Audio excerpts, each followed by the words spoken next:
Hello and welcome, everyone. This is Jeff Tobe, and I'm the primary colorer at Coloring Outside the Lines. I hope you had a great, wonderful 4th of July holiday if you're here in the U.S., and a happy Canada Day to my homeland as well. I'm coming to you today from the beautiful Rocky Mountain town of Breckenridge, Colorado. Just wanted to make you all jealous. And it's my pleasure to welcome you to another edition of Lab Manager Academy webinars presented by Lab Manager Magazine. Before we go any further, I'd like to introduce our gracious and generous sponsor, Fran Cleave, of Unity Lab Services. Fran? Thank you, Jeff. As always, we're proud to be a sponsor of this valuable webinar series for lab managers. I'm very interested to hear more on today's topic, why does great collaboration require good conflict? Those of you who have attended previous webinars have heard me talk about Unity Lab Services, the service brand from Thermo Fisher Scientific, developed specifically to maximize your lab workflow through innovative service solutions. An overview of these services can be seen on the right side of your screen. In addition to the traditional instrument-level service offerings, such as support plans, training, and parts and accessories, we offer a full suite of enterprise services that provide service solutions for all instrumentation and equipment in a lab. Enterprise-level services include consulting services, supply management services, asset management services, and scientific support services. Over the past few years, I've had the privilege to meet many of you at trade shows such as PittCon, and I've heard many stories about the difficulties of balancing the core work of your lab in addition to handling activities like scheduling routine maintenance for equipment, handling service calls, and managing service invoices. One of the most common questions we hear is the question of how to use a service provider to lessen the burden of administrative work, gain optimal tracking and metrics for service activity, and maximize your lab's productivity. To answer that question, we've put together the informational webinar you see on your screen, Co-Sourcing Lab Services, the Advantage of Partnering versus Outsourcing. We recognize that lab managers are asked to balance a wide variety of activities to achieve the best results within your lab. To help you evaluate support for the activity, this webinar will discuss how to leverage a service provider as a partner. Hybrid programs that allow laboratories to maximize internal resources as well as external expertise can deliver streamlined results, enhance efficiency, and lower total operating costs. To learn more, we invite you to listen to this webinar, which can be found in the resource list box in your webinar window. We hope to speak with you soon and invite you to enjoy today's webinar. Thank you. Thanks, Fran. I hope you all consider Unity Lab Services as your service provider. They are the reason we're able to bring you some of the top thought leaders in the world on a monthly basis. So thank you so much, Fran. Today's webinar is Why Does Great Collaboration Require Good Conflict? Before I introduce our presenter, please know, as usual, if you've been with us before, she welcomes your questions throughout her presentation. Many of you know the drill, but those joining us for the first time, just type in your query in the chat box and we'll get to it during our short time together. Also, I want to let you know that to make sure that everyone has access to the webinar after the fact, every webinar is posted up on the web about 1 week after airing, so you can get the entire presentation if you like. Just watch your email for details. For the archived webinars, you can always go to labmanager.com and look at Lab Manager Academy webinars. So let's get on with the reason you're here. Lynda McDermott is president of Equipro International Limited, an international management consulting firm which specializes in leadership, team, and business development for Fortune 500 and medium-sized companies and professional services firms. Her experience involves over 30 years of management in internal and external consulting. She's worked in over 35 countries with clients such as Pfizer, Sanofi Pharmaceuticals, Biogen, IDEC, and Mercedes-Benz. Lynda works with both individual contributors, teams, and team leaders, and executives to help them get better results and create productive environments. She's a certified speaking professional and is certified by the Conflict Dynamics Institute to help individuals and teams learn how to effectively manage conflict. She'll share her insights and some tools with us today in her presentation on how great collaboration requires good conflict. Welcome, Lynda. Thank you, Jeff. Good afternoon to those of you who are on the eastern seaboard. I'm in Tampa, Florida right now. Jeff's in Breckenridge, and, we're all over the place. And if we have any international people online, welcome to you as well. Today we're going to spend some time looking at this topic of conflict and how it can be useful in building highly collaborative teams. I know that the people on this call, or at least most of you, work in some type of laboratory environment. You may work primarily by yourself or on teams. What we know, and which is the premise of this presentation, is that whether on teams at work or at home, conflict is not a dirty word or something to be avoided or feared. It can lead to very productive and positive outcomes. The worst part of conflict is not the topic of the conflict per se. It's about the conflicting. It's about the way in which we engage and interact that is most troubling. When we're in conflict, particularly conflict for which we are unprepared, we lose oxygen to the brain, we lose awareness and react impulsively. Our autonomic responses range from fight to flight. So in this webinar today, we're going to learn how to be more prepared for conflict so we can manage it more optimally.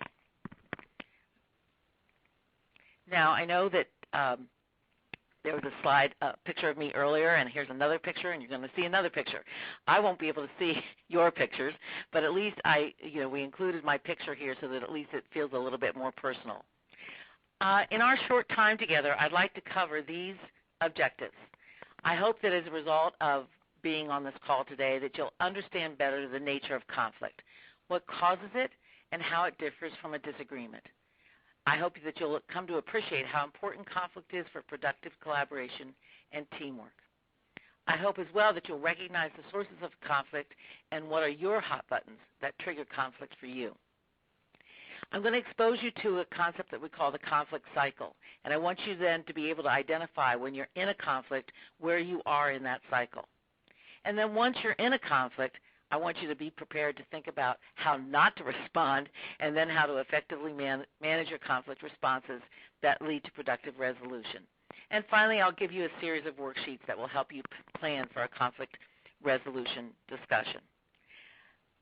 Before we get started, I want to give public acknowledgement and thanks to Craig Rundy, Director of the Center for Conflict Dynamics at Eckerd College's Leadership Development Institute, located actually down here in St. Petersburg, Florida.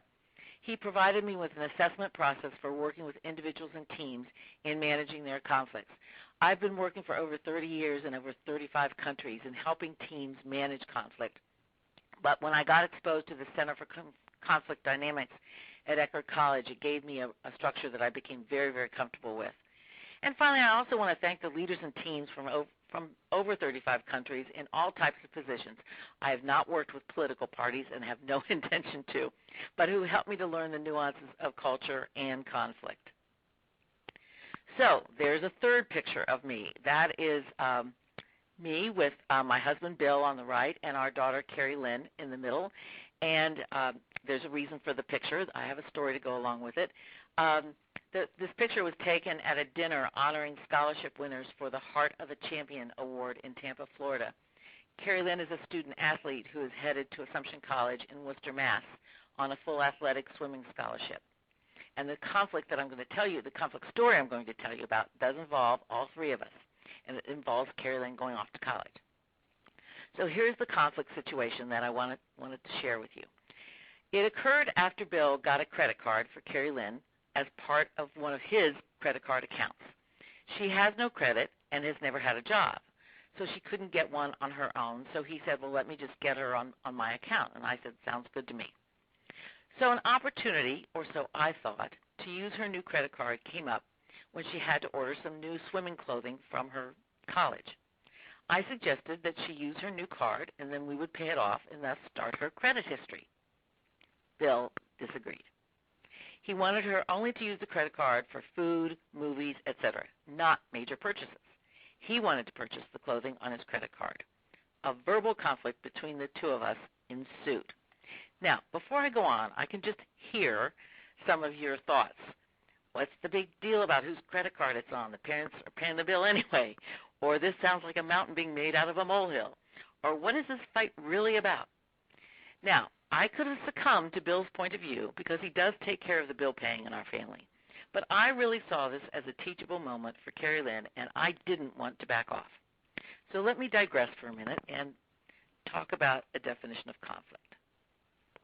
A conflict is any situation in which people have apparently incompatible goals, interests, values, or feelings. A conflict is personal. A conflict differs from a disagreement, where the parties can just agree to disagree and continue with their relationship and their work. Conflict, if not managed effectively, can get in the way of work getting done and relationships. What do people get in conflicts about? Well, again, they fight over goal differences. They fight over values. They fight for the need for power and control. They fight because they just want to win. Well, I would say that the conflict between my husband and me, and I do believe it was a conflict, not just a disagreement, it wasn't over values. That's the good news, because those are the hardest conflicts to resolve. We both want Carrie Lynn to learn how to manage her money and take responsibility for that now that she's leaving for college. It was really more about power and control. Bill's concern was about losing it. What emerged from our eventual discussion was that he was concerned that if she gets used to using the credit card for major purchases, she'll do that once she goes away to college and run up unnecessary bills. P.S. Carrie Lynn is not a shopper, and I think she's actually pretty frugal, so I wasn't worried about that. But I also think there was power control issues and emotional issues about the fact that she's growing up and leaving us, and that was kind of getting in the way as well. So the conflict wasn't what it appeared to be on the surface. I think that he and I have done a great job collaborating as parents up to this point. But now we're in the middle, as many of you I'm sure have gone through this, we're in the middle of a new transition, and that's what this was all about. Now, there is good conflict and there is bad conflict, and it's all on how you respond and manage it that makes it good or bad. Conflict in and of itself is neutral. If it's bad conflict, though, there are costs associated with it staying unproductive. We waste time and energy. We sometimes lose innovation and creativity. If it's poorly managed, conflict impairs how we share information with each other and can also impair really good debate. It can affect the decisions that we make, and it can also lead, if poorly managed, to contentious working relationships.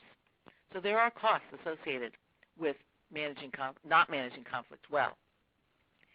I work with a lot of teams that are aiming towards high performance. And I believe that what they have done is they have learned how to accept conflict, not run away from it, not be fearful of it, and it's just part of the way that they do business. However, there's some operating principles that I think they keep in front of themselves that helps make that conflict be productive. They keep the goals of the team as the primary focus of disagreements and not personal agendas. They encourage each other to have candid dialogues and debate. They explore creative and envelope-pushing options that may cause, in fact, conflict. They don't equate differences of opinion with disrespect. In fact, just the opposite. They learn to balance inquiry and advocacy. And what I mean by that is that balancing inquiry means being able to ask good questions and listening. Advocacy is expressing your own point of view. So they learn how to balance that within the team. And frankly, they provide a role model, and they develop their conflict competencies as they move along. So there is not an incompatibility between collaboration and conflict. I think if you're going to manage conflict effectively, you need to start from the point of view is, what do you think about conflict? And here are a series of statements that I'm going to read to you, actually, and I want you to think about what is your point of view about conflict. Well, I believe that our culture is shoot the messenger. Don't tell the truth, and therefore avoid conflict. Second one also is about avoiding conflict, like the plague. We don't talk about the elephant in the room, and we hope it will go away. On the other hand, we pretend to disagree in public, but then we openly disagree when we walk out of meetings or email each other. And finally, we believe that we need to embrace conflict and go at it, and will eventually come to a best decision. You know, it occurred to me that if you're not sure if you're working on a team and you're not sure where each of the team members are as it relates to their approach to conflict, you might want to take each of these statements and put them on a scale of 1 to 5 and do kind of a poll within your team to see how your team members are coming at conflict, because I can give you all the help in the world around responding to conflict, but I think it depends on your point of view going into it. So there are two types of conflict. The first one is what we call task and relationship conflict, and I'll give you more definitions on these as we proceed. And the second one is relationship conflict. Each of these types of conflicts have different root causes, which we'll look at. Most teams and people experience more relationship conflict. However, in high-performing organizations, there is more task conflict than relationship conflict. So let's look at these in more detail. So task-oriented conflict, which is kind of like it's really good kind of conflict because it focuses on ideas, not personalities. It can occur and probably should occur during times of creativity and productivity when ideas are being debated. Emotions around this kind of conflict are usually neutral or positive. And it really doesn't, this kind of conflict rarely has an effect on the effectiveness of the group's functioning. And as I said earlier, high-performing teams have really well-managed task-oriented conflict. Relationship-oriented conflict, on the other hand, focuses on people, not ideas. It can occur, this kind of conflict can occur at any time. And the emotions around this kind of conflict are usually negative because it's personal, back to what I had said earlier. And it usually has a negative impact on group functioning. And also, this kind of conflict can escalate rather rapidly. Now, the Center for Conflict Dynamics has looked at this area that we call hot buttons. And they've uncovered in their research that as individuals, we each have developed our own set of what they call hot buttons, or behaviors and attitudes that others have which can set us off and can cause conflict. Here's the list. Being unreliable. So these are things that others demonstrate that can set us off. Being unreliable, in other words, missing deadlines and cannot be counted on. Being unappreciative, failing to give credit to others or seldom praise good performance. Micromanaging, constantly monitoring and checking up on the work of others. Being abrasive, being arrogant, sarcastic. Being hostile, losing their tempers, becoming angry or yelling at others. Being overly analytical, having a tendency towards perfectionism and overanalyzing things, and that's what we call going into the weeds. Being aloof, being isolated and not seeking the input from others, or being hard to approach. Being self-centered, believing that they are always correct and always right. And finally, being untrustworthy, exploiting others, taking undeserved credit, and cannot be trusted. I have taken the Conflict Dynamics Profile Survey, which I'm going to show you an example of a little bit later. And what my biggest hot buttons, in general, are if somebody is unreliable and untrustworthy. That sets me off if I experience somebody being that way. And that can cause me to be in conflict with that individual, or it could be a group as well. And so it's really important for me to understand what my hot button tendencies are, so that if my head starts to go out of gear, which is what happens when we encounter these kind of behaviors, I can at least talk to myself and get it back in gear if I possibly can.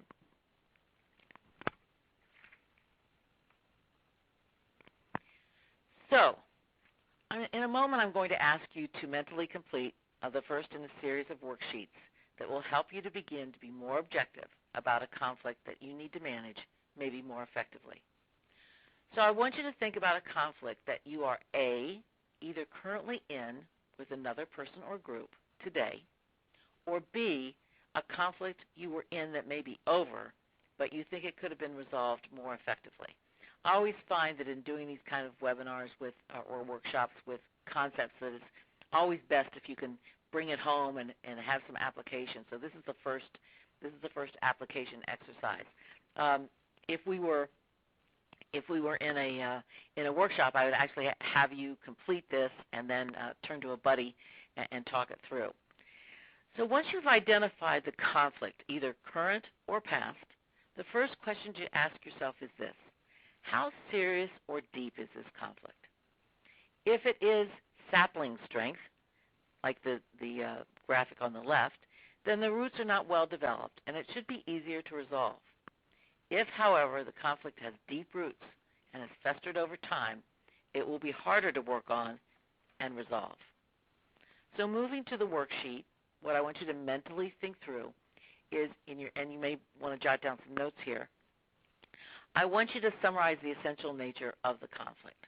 Like if I was going to summarize the essential nature of the conflict that I was in with my husband, it was, it was really around Carolyn's use of her credit card. That was essentially what looked to be on the surface the nature of the conflict.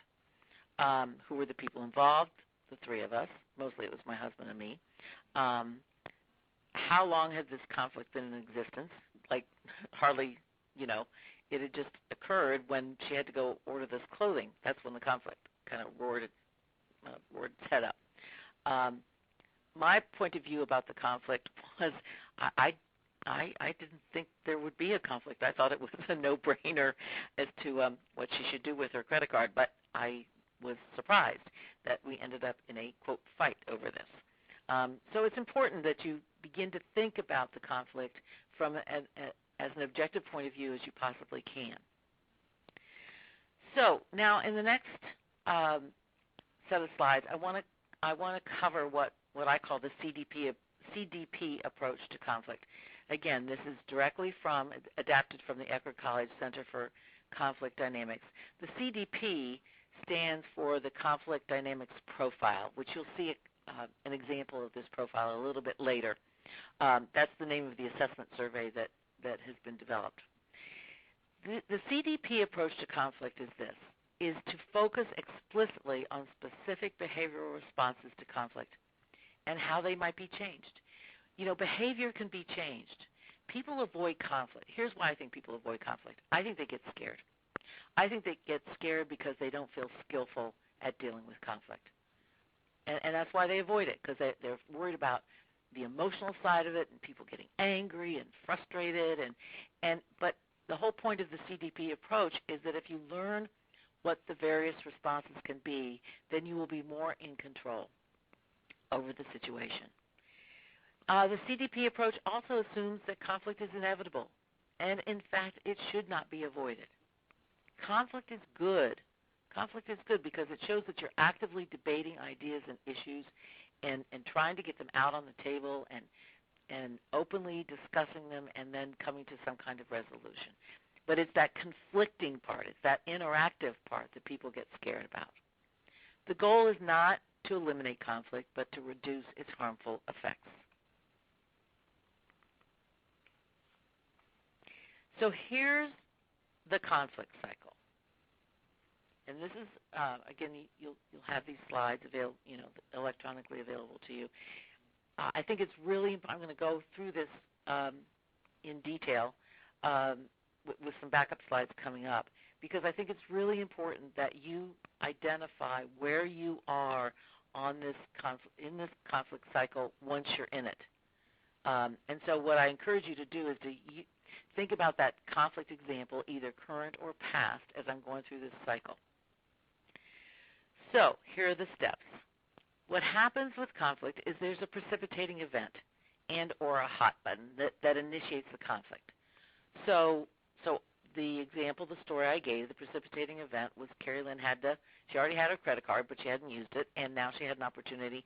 I guess the amount was going to be somewhere between $200 and $300, and she had, I think, a $500 limit on the credit card. So it was a substantial amount of money for her first purchase on this credit card. So, but that's what it was. Is how, my suggestion that she use her credit card to purchase this clothing is what precipitated the conflict. So let's go over to the destructive side first, the right-hand side. Destructive responses are behaviors which escalate or prolong conflict. They tend to focus on personalities, have negative emotions, tension increases, group functioning decreases, and conflict escalates. That is sort of what happened initially because I was caught off guard around I thought it was a no-brainer, and I was caught off guard by my husband's response to not wanting her to charge on this credit card. And I don't know, I wasn't focused on personalities or anything, but I was frustrated. Let's put it that way. And the conflict did temporarily escalate. Now, over on the left-hand side are what we call the constructive responses. And these are behaviors which keep conflict to a minimum. We have a spelling error here, not cognitive, it should be cognitive. But the focus of task-focused conflict is on problem solving and having positive emotions. And tension should decrease and group functioning can improve. And the conflict can de-escalate. Now, the way this is laid out, it looks as if you either go down a destructive path or you go down a constructive path, but you can go back and forth. The important part of this model is that you identify which path are you on, and if it's on the destructive side, figure out how to get over on the constructive side. So there are two types of responses, as we see here. One is constructive and one is destructive. So here's your matrix of constructive and destructive, and let me give you some definitions. Destructive responses, I'm going to start on that side.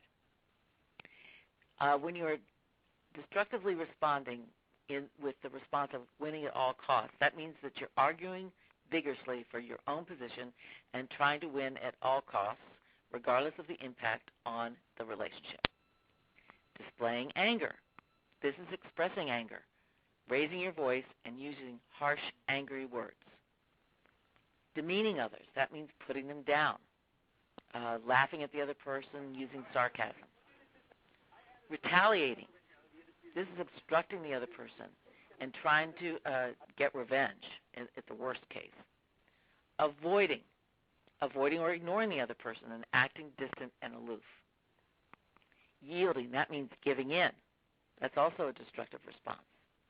Hiding your emotions, not letting people know what you're really thinking and feeling about the situation. And being self-critical, replaying the incident over and over in your mind and blaming yourself. So those are destructive responses that escalate conflict. They are not helpful in resolving the conflict. On the other hand, we have constructive responses.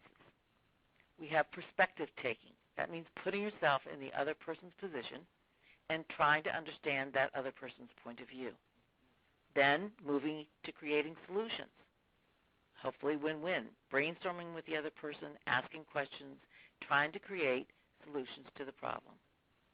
Expressing your emotions, not being afraid to say that you're frustrated or angry or whatever it is you're feeling.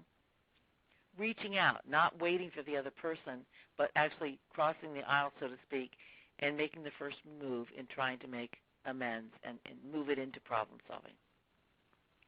Reflective thinking, that's analyzing the situation, weighing the pros and cons, and thinking about the best response. That first worksheet I gave you is a way of encouraging reflective thinking about the conflict situation that you're in, giving you an analytical framework for looking at it. Delay responding. Sometimes, they say when you're hot under the collar, the best thing to do is go out for a cool walk. You don't have to respond right away. Sometimes you need to give yourself some space in order to think about the best response. And finally, adapting, staying flexible and trying to make the best of the situation. Now, as you'll see, in addition to constructive and destructive, we have the categories of active and passive. So active responses, in the upper part of that matrix, are behaviors which involve overt responses, taking action or making some kind of an effort. Now, the outcome can be either constructive or destructive. Passive behaviors, though, they involve withholding a response, not taking an action or not making an effort. So we've got 4 quadrants of typical responses that you can have to conflict. So if I go back to the slide, the conflict cycle. So what I want you to do is I want you to think about that conflict situation that you're either in or were in, and just be asking yourself, did I go down the destructive path initially? Did I go down the constructive path? And what were the outcomes? I can say I went down the destructive path initially because I was not defending it. It's just I was taken off guard. I was taken off guard by Bill's response, and so I was like, "What do you mean she can't?" I don't think I was too loud, but I was clearly frustrated. But then that wasn't working.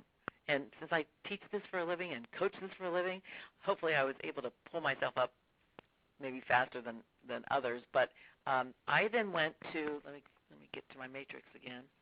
I then went to perspective taking. I decided to try and understand, get more objective and try to understand where he was coming from because it was not making any sense to me. And I thought to myself, okay, well, it's obviously making sense to him. It's not making sense to me. I need to understand where he was coming from. And I think I mentioned the two places he was coming from, we discovered, was that, I was seeing it as a teachable moment for Carrie Lynn, for her to charge the clothing and then, to see the bill coming in and see it being paid and so forth. I was seeing it as a teachable moment. He was seeing it as, this is going to be out of control. When she goes to college, she's going to use this for major purchases and so on and so forth. And so that, once we identified that and we talked it through, we were able to move more towards creating solutions. So there are so the constructive responses involve problem solving and exchanging ideas and having positive emotions and really working and not provoking the other person. And the outcomes from this, I'm not going to read this whole list, but the outcomes from this are that you're hopefully coming to win-win solutions where both parties' needs are getting met and that you're actually actively working together to solve the responses. On the other hand, the destructive responses are situations where you're displaying negative emotions like being angry and raising your voice, trying to win, lacking respect for the other person, or passively avoiding the conflict rather than, remember, that is a passive destructive response, is avoiding conflict rather than facing it. Now, I mentioned earlier that a disagreement is also a conflict, but it's got low emotion attached to it. You can, if you're in a disagreement with somebody, basically you can agree to disagree, and the relationship and the task aren't that negatively affected. But if you're actually in a conflict, you need to address it, or it'll just sit there and fester. So now what I want to share with you is I want to share with you a sample report from the sample report of the conflict dynamics profile that has been developed by Everett College. Oftentimes, what we do when working with teams that are experiencing conflict and not dealing with it effectively, we usually have them take this self-assessment, and it also has a 360 feedback component, so that as an individual you can see how you think you respond in conflict, and then you can get feedback from your observers. So here is a sample report, 2 pages from a sample report. This one shows the destructive responses. And we've got some formatting problems down at the bottom, but what you can see there is that in terms, so the green is the green are observers, and the blue is self. And in this particular case, lower scores are better. So the biggest gap between the observers and the self on this is on demeaning and self-criticism. So the observers think that this person engages more in demeaning behaviors and self-criticism behaviors, which is kind of interesting if you think about it. Both self-criticism and demeaning are being critical. One is being critical of yourself, and the other one is being critical of others. And here's a situation where the individual did not think they were engaging in those behaviors as much as their observers did. Now we have also a graph showing the constructive responses. And in this case, high scores are better on this one than on the other one. And in this case, the individual thought that her highest score was in the area of reflective thinking, and the next was in creating solutions. The observers thought that this person was also good at reflective thinking, but also in delaying response. So again, this just gives you a sense of how this data can be used. There's also a form or a graph that shows the hot buttons. And so we start off by giving by sharing these responses, and then what we do is we have people look at, well, then how can I change? How can I improve either my, how do I stop using my destructive responses, and how do I improve using my constructive responses? So, for example, if you just stay with this graph, this individual, both she and her observers think that she's not doing such a great job on expressing her emotions. So that might be something that she wants to work on, that would up her chances of being more constructive in her responses to conflict, as being more upfront with her expressing those emotions. So then what we do after we share the results is then we get them to look at best practices. And in the next couple of slides, I want to share with you some best practices on approaching conflict. Again, it's about focusing on behavioral responses, because those are things that can be changed, starting with the assumption that conflict is not bad and that the goal is not to eliminate it but to reduce the harmful effects of conflict. One of the first things we recommend is that you learn how to cool down and slow down. Those of you may have been exposed to the concept of emotional intelligence, and without getting into neuroscience, there is a part of the brain that's called the amygdala that when we are under stress, particularly unexpected stress, what happens is the amygdala part of our brain takes over and hijacks us.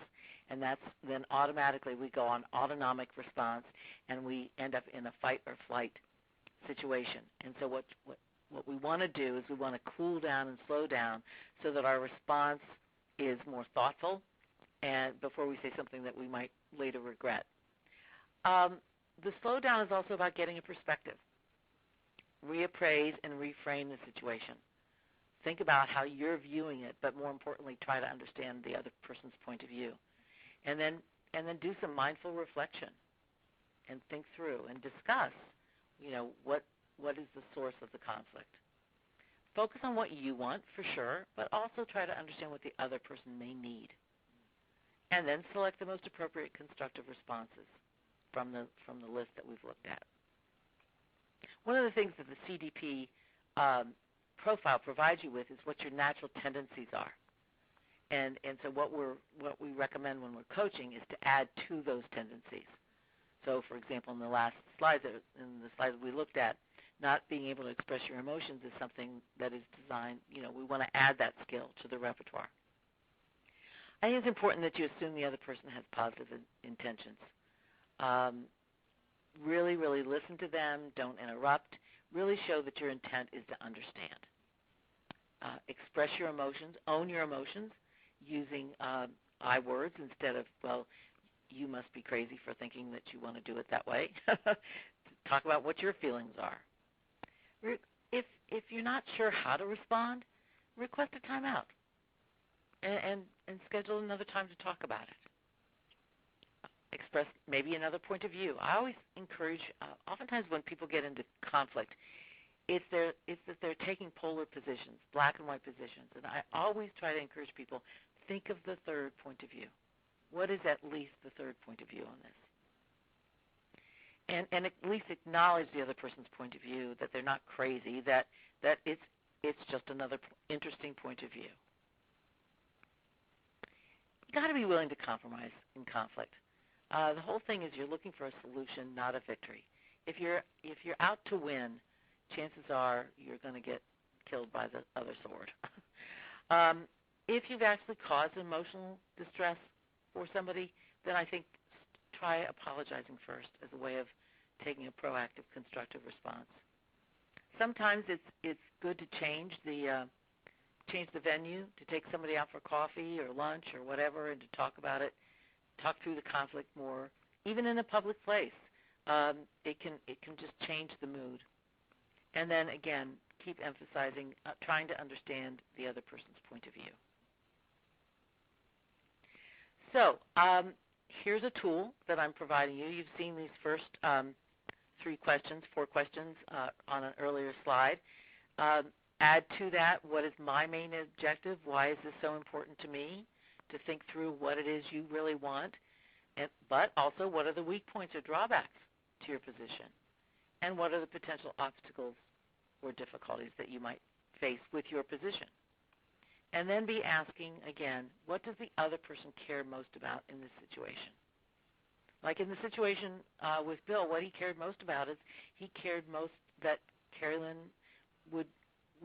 he didn't want her using the credit card irresponsibly. And I get that. I certainly share that view. I just didn't think that she would.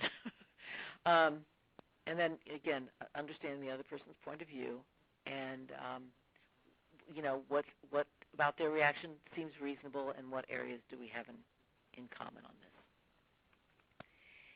And finally, I've included in this deck a one-pager for you in terms of looking at how to resolve differences in a team. Again, many of these suggestions and guidelines are very similar to what I've covered already. And the important thing in the initial stages is to demonstrate understanding. You know what your point of view is. You know what you want. The important thing is to listen non-judgmentally, summarize, and make sure that you're checking to understand the other person's point of view, and also explaining your point of view so that we get all the cards out on the table. I think it's important to first identify areas that you agree on. There's a lot of, in negotiation skills training, a lot of what we teach is to get the other person nodding yes. And so if you can start from the point of view of what do we agree on, then you can get to the nub of what do you disagree on. And then start looking at different alternatives. What are the options in terms of resolution, the potential solutions? And then, come up with what are the must-haves for each person, where's the room for compromise, and also ask yourself, what if we leave here and don't resolve this? What are the consequences? If the consequences are minimal, then I think you're in a disagreement, and you agree to disagree. But if the consequences, are substantial, then I think you've got to really look at what do you need to do to take the time to resolve it. And finally, in the resource part of this site, I've put some quotes, and we have an article on collaboration and conflict that is available to you. And finally, my bio with contact information in both New York City and Tampa, Florida. If you need any more information, want to talk about specific issues, please feel free to contact me. And Jeff, I want to thank you for inviting me to do this presentation. It was fun getting ready for it, and now I'm looking forward to responding to any questions that we might have. Great. Thank you, Lynda, and thank you for your insights. That was wonderful. Please keep your questions coming in. We've got lots of time, how to ask. But in the meantime, this goes back to, and I kind of biting my tongue, because it goes back to near the beginning of your presentation. Someone said, do you mean you pretend to agree in public, then disagree when you, I think it says want out or vent out. I can't read it. So. Well, I can paraphrase it. Is that oftentimes what happens is that people agree in public, like in team meetings and things like that, and you think you've got consensus. You don't know that you've got a conflict until people leave the room, and you discover either via emails or if we even have water cooler talks anymore, but coffee room chats that there's real disagreement. And so that's just evidence for me, again, that there is not a culture or an environment in which people feel comfortable disagreeing with each other openly. Great. Good. Okay. How is adapting different from yielding? Adapting is more of a positive. It's staying flexible and trying to find the best solution. Yielding is when you're giving in order to avoid conflict. like in the situation, the story I told, I could have yielded to Bill. I could have just yielded and given in order to avoid what I was discovering was a conflict. But for me, it was too important of a point around helping her to learn the value of money and how to manage money and blah, blah, blah, that I did not want to yield. So it's a giving in is what it is. It's not even compromising. It's giving in. All right. This one says, is it not necessarily necessary for both parties to take steps? Is it enough to have only one party trying? How is it different from yielding? Well, I think if you're going to really have constructive, positive, both parties need to participate and be open with what they want and need, express how they're feeling, and then work together towards a common solution. You can resolve conflict through avoiding and or just trying to wield your own power in a situation. But is that really a win-win? I don't think so. And I think there are residual emotions when you don't productively work together towards resolving a conflict. And I think there's also such residual positives when that happens because, everybody knows conflict is difficult. And if you can work it through and feel good about it, maybe not feel good about it when you're in it, but when you're at the end of it, then I think it shows that you've developed some conflict competency and gives you confidence that the next time you're in disagreement or conflict over something, you'll come through it. Great. This is a good one. What if agreement is reached, but certain team members are still frustrated or angry? They're content with the solution, but unhappy with the team and the way they went about it. Well, that gets at the what versus the how of team effectiveness, doesn't it? So I think if I were facilitating that, if there's still residual emotion, what I would probably do is make sure. The first thing I would do is to make sure that there truly was acceptance of the ultimate task solution, truly acceptance. If that's the case, yep, I can live with it. I just hated how we went through this. Then what I would do is I would process how they went through it. What were the things they did well, and what were the things that were just not good. So I think allowing the opportunity for people to vent about their experience, but then not just vent about it, move it more towards an action plan for how do we get better at this. If we think it's good to be in conflict, if we buy that, but we hate the process, well then how do we make the process better? And it won't be 100% better overnight. It'll be incrementally better. So it sounds to me like you're saying that once the conflict, whatever the issue is solved, that's not where we end. We should talk about the process we went through. Exactly. That's great. Exactly. Okay.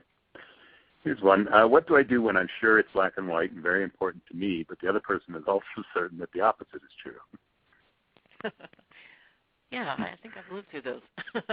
Well, I think it's important, back to the being adaptable, and also perspective taking. I think it's important that, there are rare things. I used to think when I started working, it's going to sound like I'm digressing for a minute, but when I first started working with pharmaceutical companies, I used to think, well, these discussions have to be, this is science. This is black or this is white. What I came quickly to realize is that even with data and science, there rarely is black or white. There's usually gray. So I think it's important, A, to express your point of view and what it's based on, but then it's also equally important to let the other person express their point of view and what's that based on. And then come back to that one slide. Let me find it. Find areas where we agree. Look for areas that we agree on it from each other's point of view, and kind of then zero in on, well, what are the areas that we just don't agree on. And sometimes people are so wedded to their points of view that sometimes you do need a third party who's coming in and looking at the situation with a whole different perspective. I think the word that you use often is adapting too. I think that it's about adapting to other people's behavioral styles or personalities. Wouldn't you agree? Absolutely. Absolutely. Yeah. Okay, here's one. How do you deal with passive aggression? Well, I'm not going to take the I need time to know this one for my mother-in-law, so please go ahead. Well, I think that I find in general that when people are passive aggressive, well, there's a couple things. One is they have learned that as a strategy from God only knows how long ago, but probably from childhood, that they've learned that the way to win is by being passive aggressive, not being direct. And so, passive aggressiveness to me implies lack of transparency and lack of directness. Now, the problem with it is because it's usually a socialized strategy that people have learned to use. And so what I try to do with people who are passive aggressive is to get them, if you go back to that matrix, I'm not going to bother to use the time to find it, but find that matrix and get them moved up into the active, even if it's active destructive, even if it's active destructive, even if it's like anger.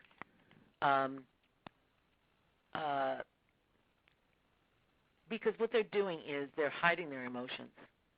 And what we want them to do is get their emotions out there. Just get what is it you want.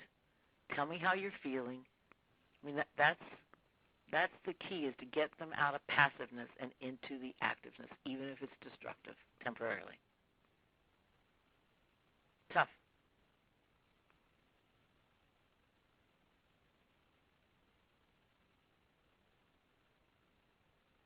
This is learned strategy.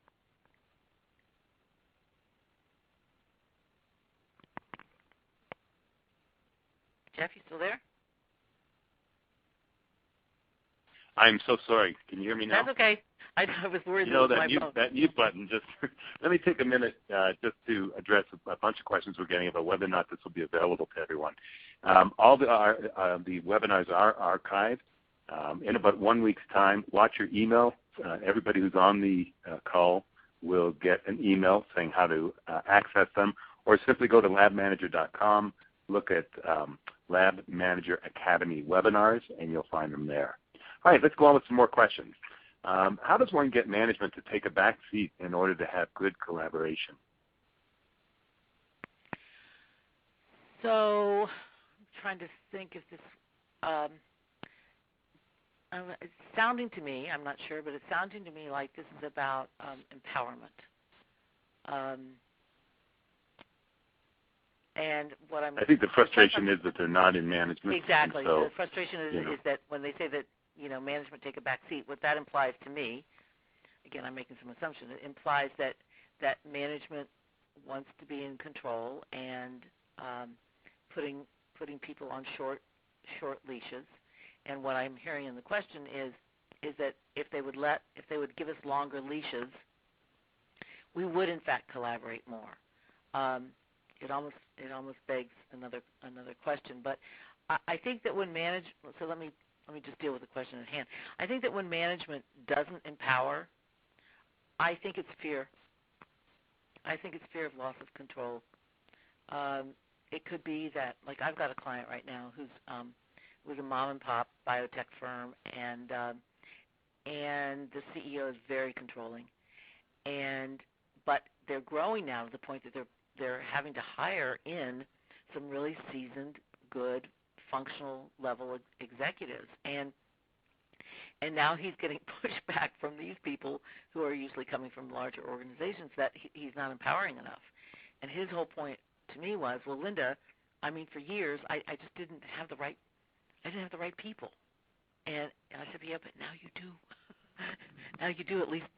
I think you've been hiring them. It's been your decision to hire these people. So, but it's And I said, that doesn't mean that you just go throw them in the deep end and assume they're going to swim in the direction that you want them to swim. I said, it's been your vision. This company was your vision. I said, you don't just let them go, but I said, you have to let them go through a process. And so it very well may be, to answer that question, is there may be ways to suggest some baby steps, let's say, in terms of getting more delegation and empowerment. Okay. How do you deal with a teammate who consistently chooses the destructive path and refuses to compromise regardless of your approach?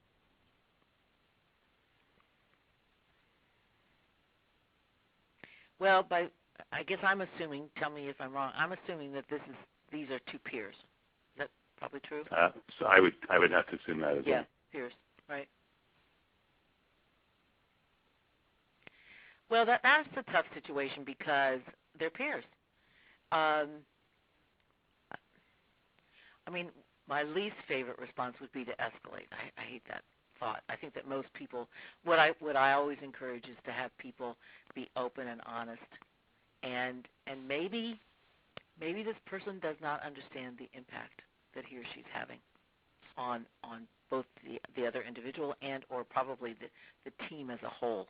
I mean, that kind of behavior spreads. It's like a cancer, it spreads. And so maybe he or she doesn't understand the impact and needs to have some direct feedback from his or her peer about the impact that he or she's having. Again, generally speaking, when people engage in that kind of behavior, it's because they've been enabled. They've gotten away with it. And maybe even the culture supports that. I mean, I've got one client in New York that the whole culture's that way. I mean, I can't believe people talk to each other the way they talk to each other, but it's the culture. It's because it's been enabled to happen. I can't tell from the question whether or not this person is an anomaly or just part of the culture. If it's part of the culture, then I think it does need to be escalated somewhere for a larger discussion. If it's just this individual, I think I would start with giving him or her feedback, direct feedback, and also when people engage in that kind of behavior, if you think about it, it's sort of my response to the passive aggressive. People engage in behavior or continue to engage in behavior that has gotten them what they wanted over the course of their life or career or whatever. It's enabled them to get what they want. It doesn't make it right, but it's enabled them to get what they want. The question becomes, at some point in time, will it continue to get them what they want? And that's the issue that I would be raising as a third party. All right. Well, we've got more questions, and Lynda, I'm going to put you on the spot, but I think I know your answer is that you'll be willing to answer them offline if we get you their email addresses. Absolutely. Yeah, That's perfect. It's been wonderful. I really appreciate your input. I wonder if you could go to your slide again, that number 38 that shows people how to contact you. Sure. Let's do that. And it's very simple. If you just give them if you feel comfortable, giving them your email address again. Absolutely. It's L. McDermott at Equipro, EQUIPROINT.com. Perfect. And Lynda, thank you so much for your insights. As you can see, if you're interested, just contact Lynda directly.